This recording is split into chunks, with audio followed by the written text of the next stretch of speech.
தமிழ் நண்பர்கள் அனைவருக்கும் வணக்கம். நீங்கள் பார்த்து கொண்டிருப்பது ஷேர் மார்க்கெட் அகாடமி. இந்த வீடியோவில் நம்மளோட டிமேட் அக்கௌண்ட்டில் நம்ம ட்ரான்ஸ்ஃபர் பண்ணி வச்சிருக்க ஃபண்ட்ஸு நம்ம வித்ட்ரா போடாமலே ஆட்டோமேட்டிக்காக நம்மளோட பேங்க் அக்கௌண்ட்டுக்கு கிரெடிட் ஆகிருக்கா? அப்போது இதுதான் ரீசனாக இருக்கணும். ஸோ அது என்ன ரீசன், ஏன் இந்த மாதிரி நடக்குது அப்படிங்கிறத பற்றி கம்ப்ளீட்டாக நம்ம இந்த வீடியோவில் பார்க்க போகிறோம். நீங்கள் ஸ்டாக் மார்க்கெட்டில் ட்ரேடிங் அண்ட் இன்வெஸ்ட்மெண்ட் பண்ணுறதுக்காக டிமேட் அக்கௌண்ட் ஓப்பன் பண்ணி வச்சுருக்கீங்க அப்படின்னா இந்த இன்ஃபர்மேஷன் கண்டிப்பாக நீங்கள் தெரிஞ்சிருக்கணும். ஸோ இந்த வீடியோவை ஸ்கிப் பண்ணாம கடைசி வரைக்கும் பாருங்க. சோ அதுக்கு முன்னாடி இந்த மாதிரி ஸ்டாக் மார்க்கெட் ரிலேட்டடான இன்ஃபர்மேஷன் அப்டேட்ஸ் எல்லாம் உடனுக்குடன் தெரிஞ்சுக்கணும் அப்படின்னா நம்மளோட யூடியூப் சேனலை சப்ஸ்கிரைப் பண்ணி வச்சுக்கோங்க.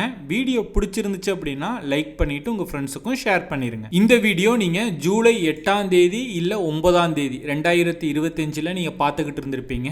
ஜூலை 5ஆம் தேதி பார்த்தீங்க அப்படின்னா, அதாவது 3 நாளைக்கு முன்னாடி உங்களோட டிமேட் அக்கௌண்ட்ல நீங்க டிரான்ஸ்ஃபர் பண்ணி வச்சிருக்க ஃபண்ட்ஸ் ஆட்டோமேட்டிக்கா உங்களோட பேங்க் அக்கௌண்ட்டுக்கு திரும்ப வந்து கிரெடிட் ஆயிருந்திருக்கும். அது ரிலேட்டடான மெசேஜ் வந்து உங்க புரோக்கர் சைட்ல இருந்து உங்களுக்கு எஸ்எம்எஸும் வந்திருக்கும், ஆப்ல நோட்டிபிகேஷன், இமெயிலும் ரிசீவ் ஆயிருக்கும். ஸோ அதில் அவங்க என்ன சொல்லியிருப்பாங்கன்னு பார்த்தீங்க அப்படின்னா, குவார்ட்டர்லி செட்டில்மெண்ட் அப்படிங்கிற டாபிக்ல இருக்கும். அதில் நீங்க உங்களோட டிமேட் அக்கௌண்ட்ல இருக்கிற அன்யூஸ்டு ஃபண்ட்ஸை உங்களோட பேங்க் அக்கௌண்ட்டுக்கு நாங்கள் டிரான்ஸ்ஃபர் பண்றோம் அப்படின்னு சொல்லியிருப்பாங்க. ஓகே, இந்த குவார்ட்டர்லி செட்டில்மெண்ட் அப்படின்னா என்னன்னு பார்த்தீங்க அப்படின்னா 2022ல செபி ஒரு சர்க்குலர் வெளியிடுறாங்க. அதுல ஒவ்வொரு 3 மாசத்திற்கு ஒரு தடவை ஒரு கிளைண்டோட டிமேட் அக்கௌண்ட்ல அந்த கிளைண்ட் வந்து ஃபண்டை வந்து யூஸ் பண்ணாம வச்சிருக்காரு அப்படின்னா அந்த ஃபண்டை நீங்க அவங்களோட பேங்க் அக்கௌண்ட்டுக்கு நீங்க டிரான்ஸ்ஃபர் பண்ணிடணும் அப்படின்னு சொல்லியிருக்காங்க. ஸோ இந்த ரூல் ஏன் கொண்டு வராங்கன்னு பார்த்தீங்க அப்படின்னா, நிறைய பேர் பேங்க் அக்கௌண்ட்ல இருந்து டிமேட் அக்கௌண்ட்டுக்கு ஃபண்டை வந்து டிரான்ஸ்ஃபர் பண்ணுவாங்க.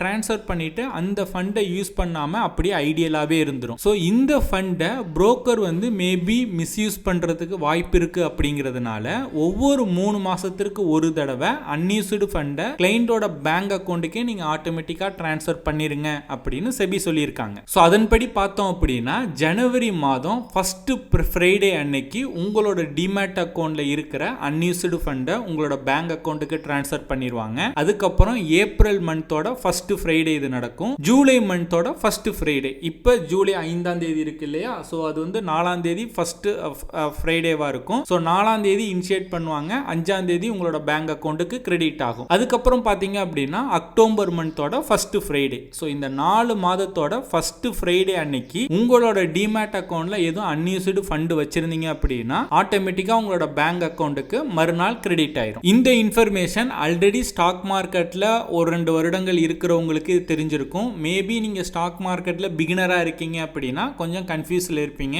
ஏன் கிரெடிட் ஆயிடுச்சு அப்படின்னு. ஸோ இந்த செபியோட ரூல்ஸ்னால தான் இந்த மாதிரி புரோக்கர்ஸ் வந்து ஆட்டோமேட்டிக்கா வந்து உங்களோட பேங்க் அக்கௌண்ட்டுக்கு ட்ரான்ஸ்ஃபர் பண்றாங்க. ஸோ நீங்க ட்ரான்ஸ்ஃபர் பண்ணதுக்கு அப்புறம் பாத்தீங்க அப்படின்னா திரும்ப அகைன் நியூவா வந்து உங்களோட பேங்க் அக்கௌண்ட்ல இருந்து டிமேட் அக்கௌண்ட்டுக்கு ட்ரான்ஸ்ஃபர் பண்ணி நீங்க ட்ரேடிங் அண்ட் இன்வெஸ்டிங் பண்ண ஸ்டார்ட் பண்ணலாம். நீங்க இன்வெஸ்ட்மெண்ட் பண்ணது எல்லாமே அப்படியே தான் இருக்கும். அந்த அன்யூஸ்டு ஃபண்ட்ஸ் இருக்கு இல்லையா, அவைலபிள் பேலன்ஸ்ல உங்களோட ஆப்ல வந்து ஷோ ஆகும் இல்லையா, அந்த ஃபண்ட்ஸை மட்டும் தான் ட்ரான்ஸ்ஃபர் பண்ணுவாங்க. ஸோ நீங்க பேக் டு பேங்க்ல இருந்து திரும்ப டிமேட் அக்கௌண்ட்டுக்கு ட்ரான்ஸ்ஃபர் பண்ணி அடுத்த நாள்ல இருந்து ட்ரேடிங் அண்ட் இன்வெஸ்டிங் பண்ண ஸ்டார்ட் பண்ணலாம். ஸோ இந்த வீடியோ பார்த்துக்கிட்டு இருக்க உங்களுக்கு வந்து தமிழ் சப்போர்ட்டோட ஒரு நல்ல புரோக்கர்ல டிமேட் அக்கௌண்ட் ஓபன் பண்ணணும் அப்படின்னா நான் உங்களுக்கு ஜீரோதா சஜஷன் பண்ணுவேன். ஜீரோதால டிமேட் அக்கௌண்ட் ஓபன் பண்றதுக்கான லிங்க் நான் இந்த வீடியோ கீழே டிஸ்கிரிப்ஷன்ல கொடுத்திருக்கேன். ஸோ அந்த லிங்கை கிளிக் பண்ணி வீட்டில இருந்தே ஆன்லைன் மூலமா நீங்க ஃப்ரீயா டிமேட் அக்கௌண்ட் கிரியேட் பண்ணிக்கலாம் மற்றும் நம்மளோட சப்போர்ட் உங்களுக்கு லைஃப் டைம் கிடைக்கும். ஸோ அவ்வளவுதான் இந்த வீடியோ பிடிச்சிருந்துச்சு அப்படின்னா லைக் பண்ணுங்க. இந்த வீடியோ பற்றின கருத்துக்கள், சந்தேகங்கள் எதுவாக இருந்தாலும் கீழே கமெண்ட் பண்ணுங்க. இந்த மாதிரி ஸ்டாக் மார்க்கெட் ரிலேட்டடா நிறைய இன்ஃபர்மேஷன் அப்டேட்ஸ் எல்லாம் தெரிஞ்சுக்கணும் அப்படின்னா ஷேர் மார்க்கெட் அகாடமி யூடியூப் சேனலை சப்ஸ்கிரைப் பண்ணி வச்சுக்கோங்க.